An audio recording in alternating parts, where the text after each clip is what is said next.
And now for a bit of breaking news between your breaking news, with me, the Geico Gecko. Here are some things you ought to know today. People who switch their car insurance to Geico save about $900 a year. Experts are calling that nice to know. Also, plants can hear when bees buzz.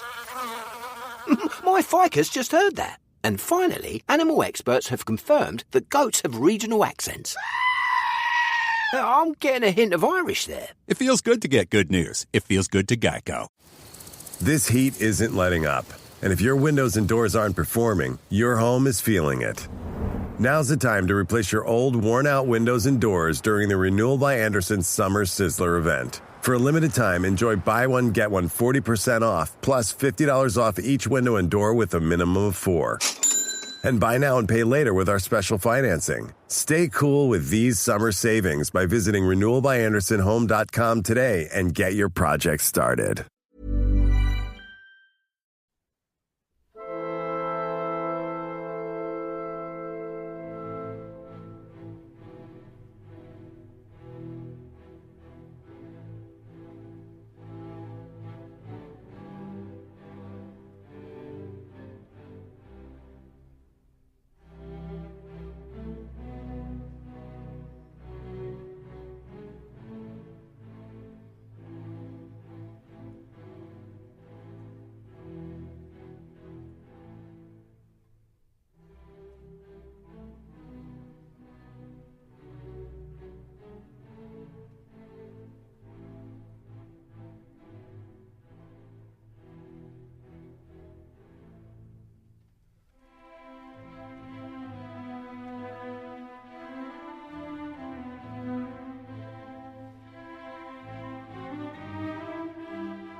Welcome again to the Explaining History podcast.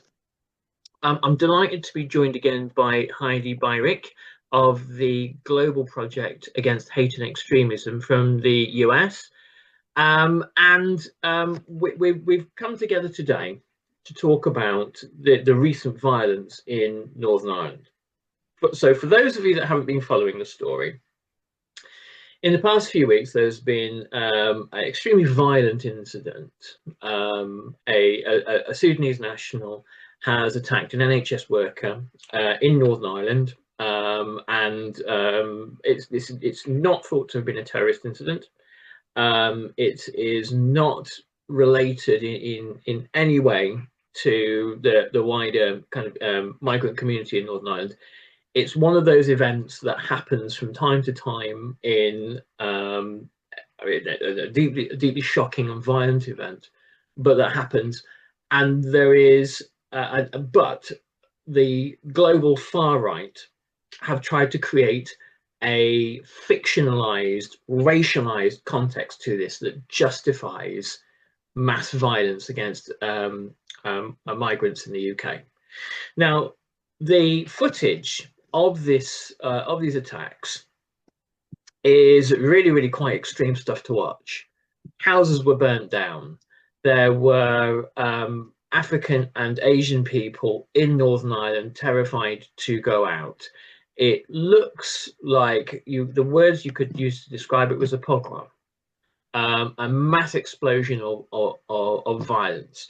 Now that's what we see on the television. That's what we see in the news. But there is a bigger context to all of this, and that's what we're here to discuss today. So firstly, Heidi, welcome back to the podcast. It's lovely to have you again. Oh, so glad to be here. Thank you. So in our previous conversation, we looked at the kind of the global context of far-right groups in America, in Europe, and beyond, in communication and in coordination with one another. And how do these groups coordinate? how do they coordinate, and what do they do to help one another, firstly? So these far right groups are tightly networked in the online space, right? They're in communication with each other all the time.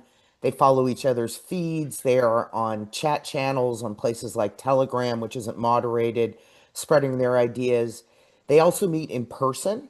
They have conferences. There was a recent remigration conference in Porto, Portugal, that brought together anti-immigrant activists from multiple countries, including a guy named Greg Bovino, who used to be in charge of Customs and Border Patrol here in the United States. And at these events, they discuss, or online, that immigrants are poison. They should be forcibly removed from various countries, essentially proposals for ethnic cleansing, or what they call remigration. And when there is an incident like this horrific incident that happened in Northern Ireland, they often see this as a flashpoint to take advantage of to spread this anti immigrant messaging and mobilize people. And it happens in a flash.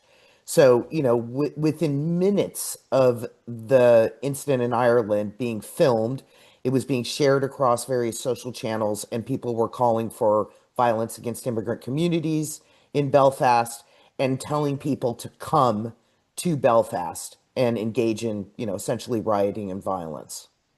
And I mean, this is perhaps hard to answer, and it's just something that probably law enforcement would have a better idea of. But to our knowledge, is that successful? Do people respond to that from different parts of the world? Do they get on planes and go? It's a little unclear if that happened in Belfast or if most of the actors were local or perhaps from other parts of the island. You're right. It's law enforcement that should answer that.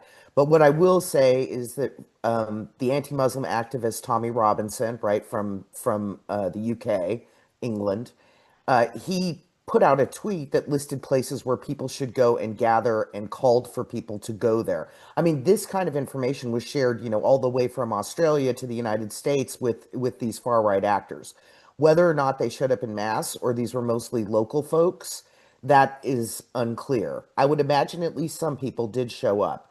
And I should be clear that these messages are being broadcast in neo-Nazi areas, right? These are people online who are incredibly hateful towards Jews, towards immigrants, towards Muslims. The list goes on.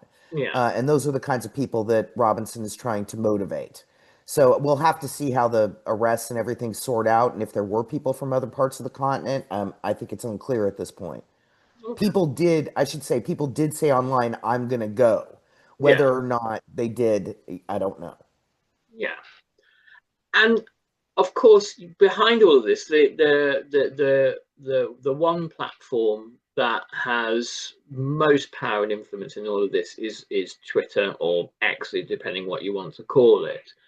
And Elon Musk directly, not only does he retweet people like Robinson, but also tweets himself, and has advocated basically everything we've been talking about here.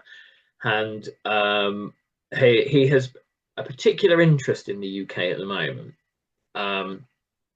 For several years now, he's talked about the coming of some sort of civil war to the UK.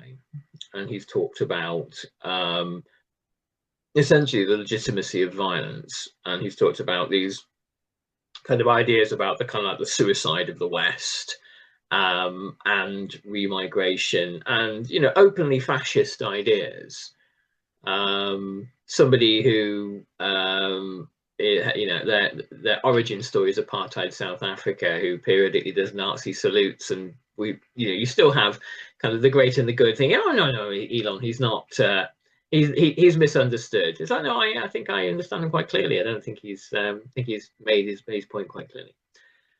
But I think an interesting question comes along here. You have you have Great Britain as a nation state. This powerful entity with its own police force, its own intelligence services, its own armed services, nuclear armed state, and yet you have the ability now a trillionaire to essentially ride roughshod over kind of public order, civil society, from wherever he is in the world. And this presents us with a kind of it's really, firstly, it's really alarming, and it's an alarming precedent for any state in the world that wants to, manage civil disorder within its borders. And the point of the state is it's meant to have more violent power than anybody else, so that everybody else kind of behaves themselves. That's the theory. But you have it's it seems to me to be utterly helpless and defenseless in the face of somebody like Elon Musk. And I just wonder what your feelings are about that. Well, I agree. It's an incredibly dangerous and scary situation. I was involved with efforts to get hate off of Twitter back then when it was Twitter, and they put in place some pretty decent policies, and Elon came in and he essentially smashed the content moderation policies and has gone on to create sort of it's basically a hate site now, right? Many actors who had been thrown off Twitter for hate and extremism are back. In a way, you don't have to hide in the dark corners of the internet anymore because you can have yourself an X account and spread all of this. And he has the biggest megaphone in the world, which is probably why he purchased this product to spread these ideas. And you are right. He has repeatedly spread white supremacist ideas, anti-immigrant ideas. He retweeted, something from Tommy Robinson directing people to various areas in Northern Ireland. It's very scary, and he is running roughshod over attempts to regulate content online, whether we're talking about in Europe. He's involved in a case in France related to child sexualized images that the AI on Twitter creates, which is, despicable, or cases of, sexualized images of politicians from Great Britain. There is very little that can be done to stop this, especially when people in the economic class do not distance themselves from Elon. He's got allies in the White House, obviously. Nobody is condemning his activities, or they're in line with it. I mean, people shouldn't forget that the only refugees the U.S. takes in right now are white South Africans. So our government, in the U.S. is on board with this kind of thinking. It's a really dangerous, crazy thing that you cannot control. And if anything, the government here in the United States is doing its darndest to attack any attempts at online regulation, right? They're going after the Digital Services Act. They're claiming all of this is against free speech. And it seems to me that the speech that they want free is the kind of speech that contributed to what happened in the Belfast area. Yeah. That's what they want out there. And I'm not sure what you can do about that. It's very difficult to enforce these rules when a company just basically says, screw you, I'm not doing it, right? Well, I mean, one of the kind of gloomier conclusions that I've come to is that there is this.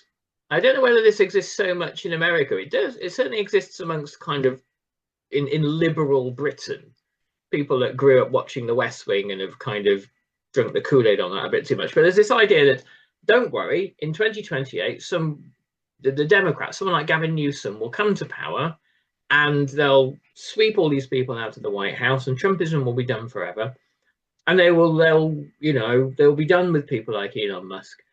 And I think maybe not. I think that the Democrat Party would be what they would be very happy with is capturing Silicon Valley for their own purposes, and probably just allowing the likes of Musk his own little kind of eccentricities as they will see it. But I can't see a future where there's a political force in America willing to actually take action on this meeting of Silicon Valley and the far right. But is that too gloomy a prospect, do you think? Well, I think it's certainly a possibility. I mean, what we have seen from the tech bros, the leaders of these companies, whether it's, Meta or Twitter or many others, is that the minute the political winds shifted, right, with Donald Trump's returning to the White House, their political views shifted and they were all on board and they're donating to, his inaugural events, etc. Tim Cook went from being a fierce supporter of LGBTQ rights and rights in general to, I don't know what you describe it, but certainly hanging out with Trump at times. Yeah. So business takes priority. Now, if the Democrats do come to power in 2028, do they, shift right back to other politics, right? I do think the Democrats, because of the money in Silicon Valley, will try to engage with them no matter what. What that ultimately looks like is unclear. I mean, they may just sort of shift their politics back in the interest of money. Mhm. But aside from that, it would be naive to think that Trumpism is just going to disappear overnight Yeah. because it's not. It Yeah. represents, the MAGA faithful and Christian nationalists are probably somewhere around a third of the public. So this is a political force that's going to be around for a very, very long time. It's, I think, a little bit akin to what's happening in Brazil with the people who supported Bolsonaro. He's out of office. He goes to jail for planning a coup. Apparently, one of his sons, is now going to jail. But there are forces in the country that are virulently pro Bolsonaro and Yeah. can be harnessed. So it would be naive to think that this is a movement that just goes away tomorrow. Yeah. And I think that when you take a structural analysis to Trumpism, Bolsonaroism, it's just really interesting. This afternoon, I was talking to an Italian novelist of the kind of the fascist era, and we talked about how essentially Mussoliniism never really went away. They're all still kind of there in some guise or another. And had Trump remained a game show host, then perhaps there would have been somebody else who kind of had who would have come along and understood that particular disaffection or anger or whatever it is that forms this sort of nucleus of Trumpist ideas. But let's not go off into counterfactuals. But yeah, I absolutely agree with you that um, working against, being anti-fascist, being anti-racist, being anti-hate it's a generational project, and we might not in our lifetimes see the outcome, but that's again not the point. It's the point is to kind of to be gradually and to be consistently working towards saner, more rational ways of living, ideally. But anyway, we're back to Belfast, because actually there is some good news in this story, and the numbers of people involved in the rioting are comparatively small. You don't need lots of people to burn things down and smash things. But the numbers of people literally the next day that came out to protest against the far right are enormous. And you haven't seen public demonstrations in Northern Ireland of solidarity like this since the signing of the Good Friday Agreement. It was quite awe-inspiring to see the streets of Belfast full of people, who simply reject this. So again, is that something that we can put our faith in? Is that something that we see in other parts of the world? What do you think? I do think we can put our faith in it. I don't believe the majority are in line with the far right's ideas. I don't believe they're ever going to be a majority in any. They haven't been, right? There has been no situation like that. Here in the United States, somewhere between 60 and 65% of Americans are, disapprove of Donald Trump, right? It's not like he's a super popular guy and the American public broadly has accepted these Yeah. far right policies and ideas. So I think we do have hope in that. Um, there's probably hope too in finding other ways to address these disaffected people, right, who have reasons to be upset. I don't know as much about what it's like in Ireland, but in the United States, it's very hard to get health care. Housing is extremely expensive. Mhm. Inflation is out of control. Inequality is very, there are these structural factors that could make people very rightfully angry. And Yeah. if they were addressed, perhaps you turn the tide and also you make a more fair and just society. And I agree with you that these are generational issues. It's going to take, we have to remember the United States was officially segregated not too long ago, right? In the mid 60s, almost in my lifetime. So, the battle continues against racism and hate. But I don't think most people are there with it. And seeing the people in Belfast come out in the streets and reject this politics is wonderful. We've seen it in other places in Germany, mass demonstrations against the AfD.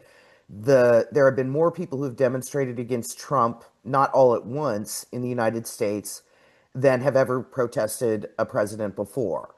Yeah. These are all very positive things, and they stand for democracy and human rights, which hopefully is the direction we should all be headed.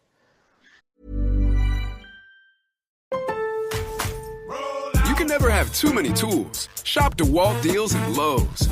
Get a free Select DeWalt 20-volt max power tool when you buy a Select 20-volt max 5-amp-hour battery kit. Plus, get a free additional DeWalt 20-volt max 8-amp-hour battery when you buy a DeWalt 10-inch 20-volt max dual-bevel compounded miter saw. Our best lineup is here at Lowe's. Valid through 6/24 while supplies last. Selection varies by location.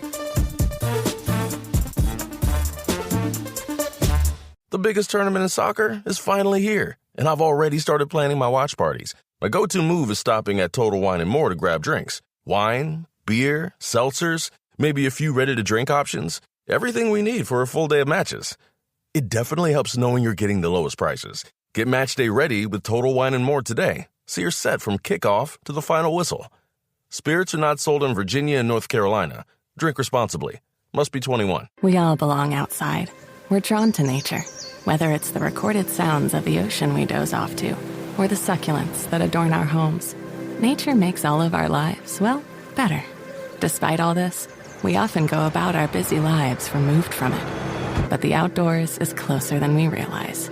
With All Trails, you can discover trails nearby and explore confidently. With offline maps and on-trail navigation, download the free app today and make the most of your summer with All Trails. Is there, we talk about the organization of the far right. Does anti-fascism have its same degree of joined up thinking and organization, or are we lagging behind here? Well, I would say generally what's happened in politics is the left has collapsed. I don't know that that's necessarily exactly anti-fascist. And political systems have become kind of the center, which might be a combination of socialists and Christian Democrat type parties versus the far right.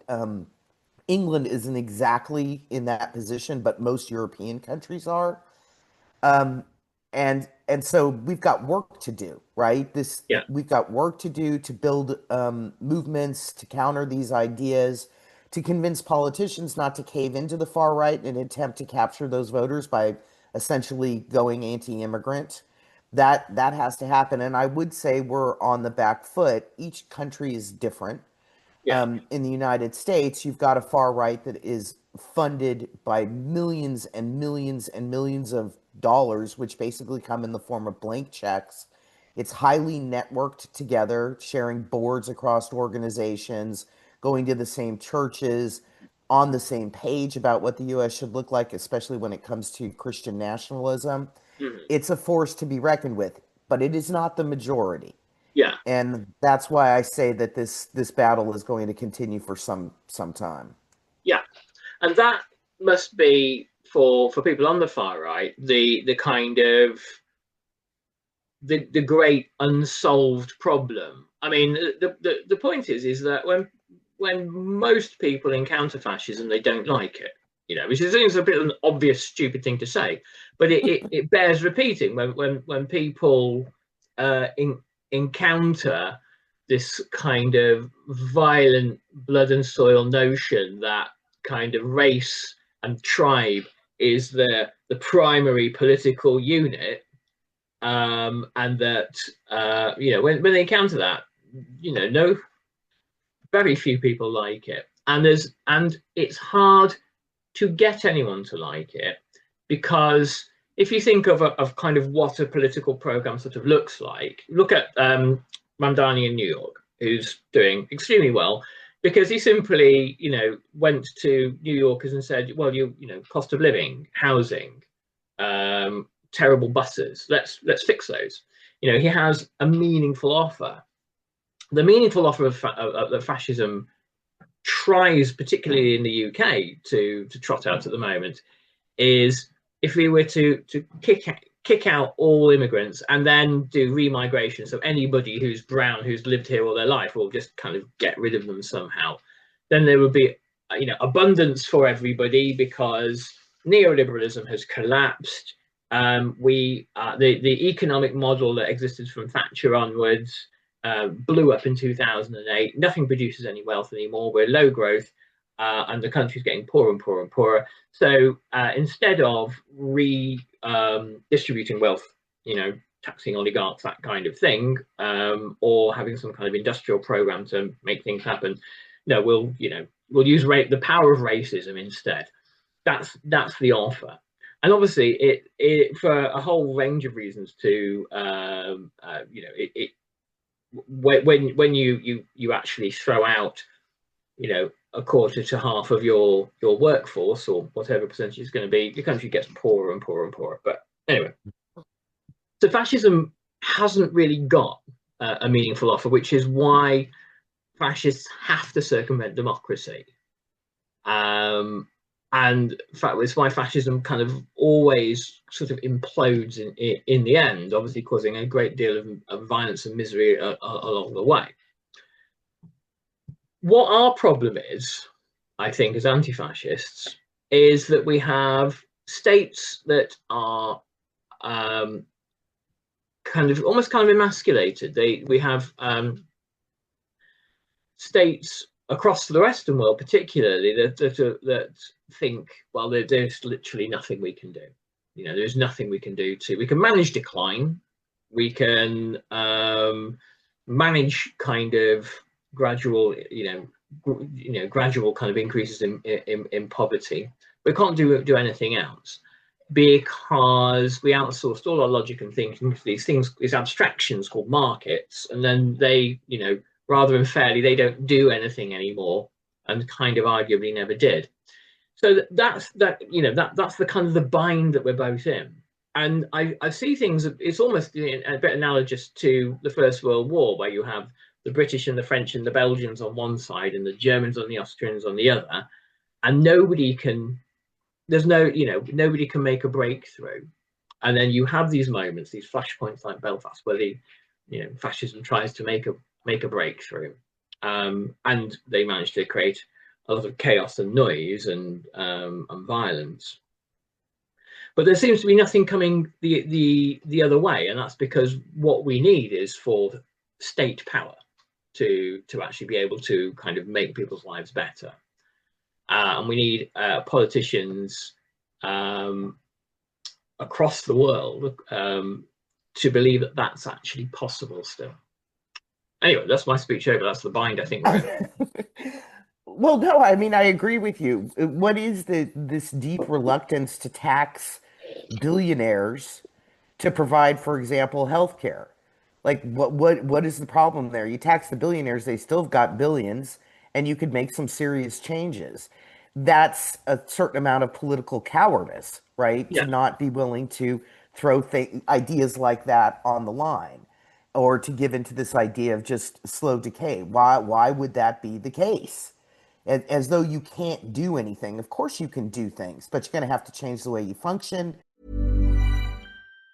Your phone is your lifeline. Calling your kid to say goodnight, waiting on a job callback, or just sending a meme to your best friend when it's been that kind of day. Wherever life takes you, the Text Now app keeps you connected for free. Get a real phone number, unlimited talk and text, and 5G data for your favorite apps, all for $0 a month. No fixed contracts, no hidden fees, no panic when bills pile up, just phone service that's there when it matters most. Text Now. We've got your back. Download Text Now in your app store today. Wireless plans require the purchase of a SIM card. Visit textnow.com for terms and conditions. can never have too many tools. Shop DeWalt deals at Lowe's. Get a free Select DeWalt 20-volt max power tool when you buy a Select 20-volt max 5-amp-hour battery kit. Plus, get a free additional DeWalt 20-volt max 8-amp-hour battery when you buy a DeWalt 10-inch 20-volt max dual-bevel compounded miter saw. Our best lineup is here at Lowe's. Valid through 6/24 while supplies last. Selection varies by location.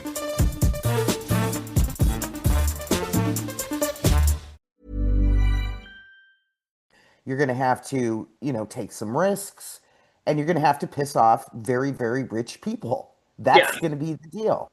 And you do have the power to regulate and the power to tax and the power to change things. And it's not as though the public loves people like Elon Musk or these tech people. They can't stand them. Yeah. They're hated figures for obvious reasons. I mean, at one point I read an article that said something like half of Bezos's wealth, and this was a while ago, could pay for everybody to have a house in America. That's crazy. And I think it was like, house for a couple $100,000. So just think about the immensity of it. So there's got to be politicians who aren't captured by that, because that's what happens, right? They get captured by campaign donations, going to fancy events, being around powerful people, and ultimately they end up, playing into the same game that everybody does. Almost doesn't matter what party you're in. Yeah. And that's a problem. So we need some people with courage and ethics to stand up for regular people. And it doesn't happen much. I think one of the things that, if you look at like the first period of fascism that we endured in the 1920s and 30s, a large part of fascism's success there was because you had industrialists in Italy and Germany, you had aristocrats in Britain saying, well, people like Herr Hitler, they will save us from the Bolsheviks. That why would you not want, when people like us are under threat, remember what happened what happened to the Tsar of Russia. People like us are under threat. Then why would you not want that? And so you get ruling elites who are quite often quite sympathetic towards fascist ideas, or think to themselves, well, what is fascism anyway? Or would it really be so bad to have a Prime Minister Farage or the AfD in Germany in charge? And often, these are people that don't necessarily need to read history particularly, because they're going to be insulated from it anyway. For them, the question I always ask myself in our situation is, obviously there is no current, scary Bolshevik left at all at the moment anyway. And it's not, I think, that they are frightened of that happening. I think, but you get people like Musk and Bezos that think, my gigantic wealth would be under threat from democracy. And that's always worth, campaigning against and protecting your wealth against. I think that's exactly right. That's why there's this hard-fought battle here in California over a possible billionaires tax. It's amazing how selfish they actually are, right? That they wouldn't sacrifice some of their wealth to taxes to help the countries that made them, right? The people that buy their products. They don't care about that, though. And you're right. It's interesting to think about the past with the communist threat, which was an actual thing. There is nothing right now. They're turning immigrants, I guess, into the threat. Yeah. But it's kind of a scam to hold on to wealth. Yeah. And it's real despicable, and it's certainly not patriotic, right? And, no. It's extremely cynical, actually. Yeah. The question is, will somebody come up and call them out on it? And, maybe you need like an FDR type person. I just want to say something else. Yeah. It's amazing that people have lost the lessons of World War II, where demonization ends up, right? It ends up with the Holocaust. It ends up destroying Germany. It ends up destroying millions of people's lives who are targeted. And, I feel like that information has been lost the further you get from World War II. People aren't aware of how dangerous these ideas are, but they are extremely dangerous. Yeah. And what they're tied to is just violence, ethnic cleansing, pogroms, as you pointed out, and that's where the world of this kind of hate ends up. Yeah. And you're just not hearing, well, I can't say this because in Belfast, a lot of the political leaders did stand up and reject this.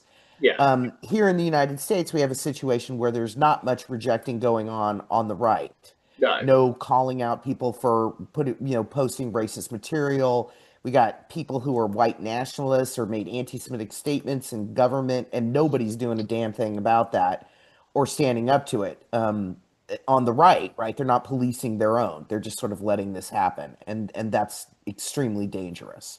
Yeah. I think that one of my thoughts around the taxation of billionaires is kind of like this, in that there's this argument amongst the kind of right-wing economic circles and various magazines and periodicals, and pick up the Wall Street Journal and you'll always read this in it, that taxing billionaires wouldn't raise that much money, and if you tax them then they would have less money to pay for the yacht industry and all that. I think of all the jobs you did, all that kind of stuff. And I think the tax raising part of it is less important than what I call the Henry VII principle. So Henry VII, at the end of the Wars of the Roses, came from France to England. He defeats Richard III at Bosworth, and then when he becomes king, he needs to bring together the kingdom that has been at war for 30 years. And the way that his analysis is right. He says, right, you've always had a weak king, a weak throne, that gave away all this land and made all these nobles, you see where I'm going with this, very, very rich. And you had nobles that were richer than the king or richer than the state. And with that, they could buy their own armies, and their own armies then fight. And you have this idea of called bastard feudalism, where if you went to a soldier in York and said to them, "Who do you serve?" He might, instead of saying, "I'm the king's man," he'd say, "Well, I'm Sir So and So's man," or the Lord of Devonshire, the Duke of Devonshire's man, like that kind of thing. So you got the richer the barons became, the more the more likely you were to drift towards kind of civil war and civil conflict. So what Henry VII said is, well, I don't want to start a new war and start, beheading people and fighting battles and things like that. But what I'm going to do is tax you back into poverty. And I'm going to remove your lands, remove your titles. I'm going to tax the living daylights out of you so that you are shrunk down in power. You can still, have a castle or two, that's fine. But you're shrunk down in power, and the crown itself becomes the dominant force again. And the thing is, right, here's the tricky bit. You need to do this on a global scale. You need to, when you have a trillionaire oligarch that thinks, you gave Trump, somebody worked this the other day, giving Trump $250 million to win the election was 0.025% of his wealth. 2.5 cents if you had a dollar. Or maybe it's a quarter of a cent if you had a dollar. Anyway, my terrible maths. So when you have somebody of that wealth and of that power, and they have not only Twitter, but like a global satellite system as well, this is proper Bond villain stuff. If they choose to promote fascism in Northern Ireland, they can. And that, I would say, the Henry VII problem is the problem of our world at the moment, really. And you have to solve it in the same way. And there are some moves, hopefully something will come of this, at a global level, of a wealth tax. Shrink these people down until they cannot buy political systems anymore. Because I think, once you've bought the necessities of life, once you live quite comfortably, once you live very, very well, once you live extravagantly, you've still got billions left over after that. Of course you're going to buy media systems. And of course you're going to buy political systems, because why wouldn't you? So that, I think, is the struggle of our time. Well, once again, it is a weak state issue, right? They're gobbling up TV stations, mergers where the rich are here in the United States. The government is allowing them. At some point you end up with a system like existed in Hungary before Orban's collapse, where all the media is owned by a few people, the state is completely captured, tax dollars are actually going the opposite direction, which is into the hands of the oligarchs. You don't have a real democracy. I think the EU called Hungary an electoral autocracy.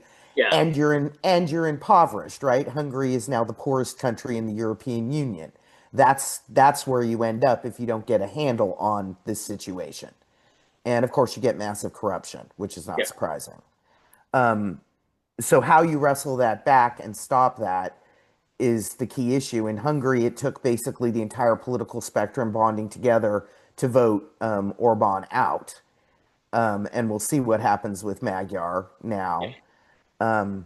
But you point to a profound problem that is really the enemy. It's not the immigrants. It's this system that is making us poorer and less well off. That is the problem. yeah, So you bring up a very important point. And also just spreading racism like crazy. yeah, yeah. Well, Heidi, it's been a pleasure to chat with you today, and you still do. I follow the website on a daily basis. If you're looking for a source that's doing some stellar work in the field of combating hate, look at the Global Project Against Hate and Extremism website. I'll put a link to it below in the chat. And let's carry on this conversation whenever we can, because I think it's really important to keep on the gradual work that we've got to do. Well, thanks for having me. I really enjoyed it. It's a pleasure. It's a pleasure. And so we shall speak again. Okay.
You can never have too many tools. Shop DeWalt deals at Lowe's. Get a free Select DeWalt 20-volt max power tool when you buy a Select 20-volt max 5-amp-hour battery kit. Plus, get a free additional DeWalt 20-volt max 8-amp-hour battery when you buy a DeWalt 10-inch 20-volt max dual-bevel compounded miter saw. Our best lineup is here at Lowe's. Valid through 6/24 while supplies last. Selection varies by location. Hi, Diva. It's Rachel. And Jordan, yeah, hi. Quick question. Why are you not spending your Venmo balance? Yeah, we're concerned. You can, buy stuff with it. Ugh, you love buying stuff. And earn cash back on eligible purchases. You love purchasing eligible things. So the money your friend sent you yesterday, that's today's ramen or rideshare or eye patches. The skincare kind, not the pyro kind. Spend with Venmo, then you can earn cash back with Venmo Stash. Venmo Stash bundle terms and exclusions apply. Max $100 cash back per month. See terms at venmo.me/stash terms. ID verification required to use a Venmo balance. Thank you for listening to this episode of Explaining History. This podcast is an independent production and it's listener support that keeps these conversations going week after week. If you find value in the show and want to help cover the costs of research and production, please consider making a contribution. You can join our community on Patreon or make a one-off donation. Just follow the links in the show notes for this episode. Every bit of support is truly appreciated.